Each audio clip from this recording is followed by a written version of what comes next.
Billy Corgan is an award-winning musician. His group, Smashing Pumpkins, one of the most influential bands in history. He's a big Chicago's Cubs fan, but he's also the president of the National Wrestling Alliance. And this weekend, the NWA is having their biggest pay-per-view of the year, NWA 74, a two-night event from St. Louis, one of the great pro wrestling towns in all of America. And Billy Corgan joins us now here on MLB Central. Thank you very much for joining us. Billy, for wrestling fans and people that watch the show know I'm a huge wrestling fan. I'm a huge mark. The name NWA carries a lot of weight. I love the nostalgic feel of your current product, but how has the NWA, how has your NWA found its footing in what is really a crowded space right now of pro wrestling? You know, I think it's a golden age, a new golden age for professional wrestling. And I think you see with what's going on with the WWE, with the changes at the top in management, the entrance of AEW into the market, the control that WWE has had over the market is breaking up. And so a lot of different people are coming into the business, and we're perfectly poised going forward with the NWA as having this incredible resurgence and entering our 75th year of continuous operation, which is insane. And it's the oldest wrestling brand in the world. And if you would have told me when I was a kid, I don't know, I'd end up owning the NWA, I wouldn't have believed you. But here we are, and we're back on this international platform because of the way technology has changed. And I think it's an exciting time for wrestling fans. As I mentioned, it's a two-night pay-per-view this weekend from St. Louis. We'll get back to that in just a second, but we saw some footage there, you at Wrigley Field. I know you're a big Cubs fan. What are your earliest memories of being a Cubs fan, and how did being a baseball fan in general impact your formative years?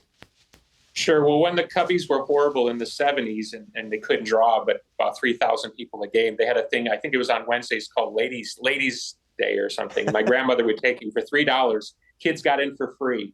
So my earliest memories of being, 5, 6 years old and going to Wrigley. And hey, the first time you walk into Wrigley, you never forget that. And I still get that same feeling every time I walk in there. I was just there the other day with my kids. I have young kids, 6 and 3. My daughter went to her first baseball game the other day. The Cubs always treat me great, and so it was beautiful, beautiful time. Take me through how one purchases a wrestling franchise. Yeah, because I might want to. Yeah, how does that go down? I mean, you're writing songs, Smashing Pumpkins, you're at top of the food chain, and then you turn and say, hey, I've always wanted to own a wrestling franchise. I want to know how that starts. What's the first phone call? I've been working in the independent wrestling scene for a little while. Then I ended up working for TNA, which at the time was the second biggest company in America.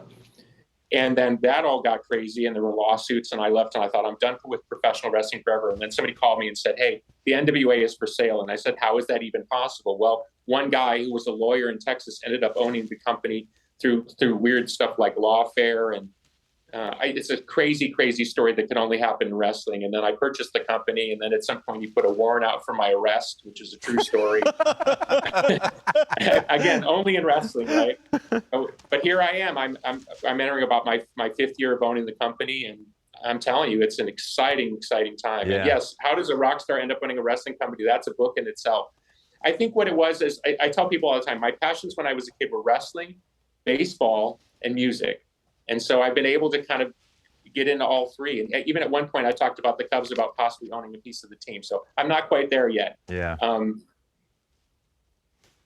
Billy, I kind of want to know what the hook was going back to the wrestling for you when you were a kid, because I remember as a kid, like I remember the Monday Night Wars between the WWF and WCW. I was on the WCW side. I was a big fan of Sting. When I was a kid. I remember you couldn't go to school on a Tuesday and not have, watched, the Monday Night Wars. The Monday Night Wars, and watch what happened in the WWE and the WCW.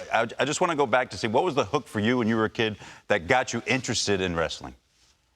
Well, I ended up living with a great-grandmother who was 81 years old at the time, and she liked wrestling, and she could barely speak English. So imagine on a Saturday morning, I'm watching Dick the Bruiser scream at me through the television.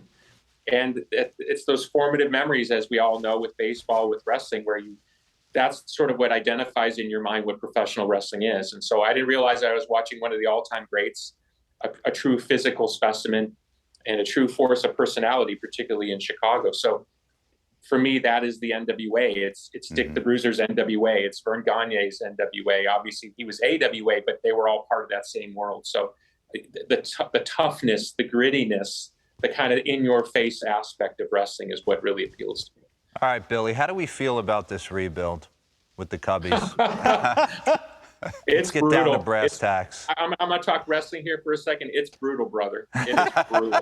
It is brutal. I went to the game the other day, and look, if you reach the major league level in baseball, I realize what an incredible accomplishment it is. So no disparagement on the players. But when you go to a game and I pay attention, and I don't know half the people on the field, I mean, that is not a good start for one of the most wealthy and storied franchises in all of Major League Baseball. I mean, here's the problem, and I'll be quick about it. When the new GM took over and they were breaking up the team last year, they actually went in the media and said, it's not going to be a long rebuild. You're going to be surprised at the money we're going to spend. Well, they've gone the opposite way now.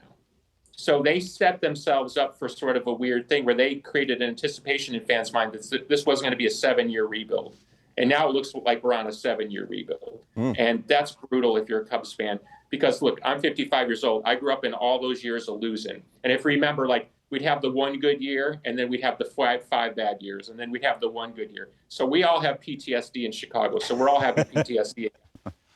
Hey, Billy, you obviously are well-versed in the music industry and the wrestling industry. So we wanted to show you some individuals, and you could decide on whether they would be a better fit as a rock and roller or as a wrestler. Oh, wow. So let's start with Tyler O'Neill of the St. Louis Cardinals, jacked outfielder. This dude is put together.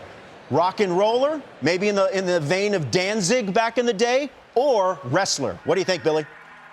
He looks like a wrestler. Okay. Yep. He's in a brawling tag team. I Probably like a baby face, probably a brawling tag team baby face. Okay, so he's a good guy. He's a good guy, not a heel. All right, No, now he's a good guy. Tyler Naquin, formerly of the Cleveland Guardians, now Anyone who throws that up. now he throws up the horns, Billy. What do you think? Lead singer for a rock and roll band or wrestler? I'm gonna go rap rock. Okay. Maybe Limp Bizkit, somewhere along the line of Limp Bizkit or something like that? Son of Biscuit. There we go. I like this one. All right, now let's go a little under the radar here.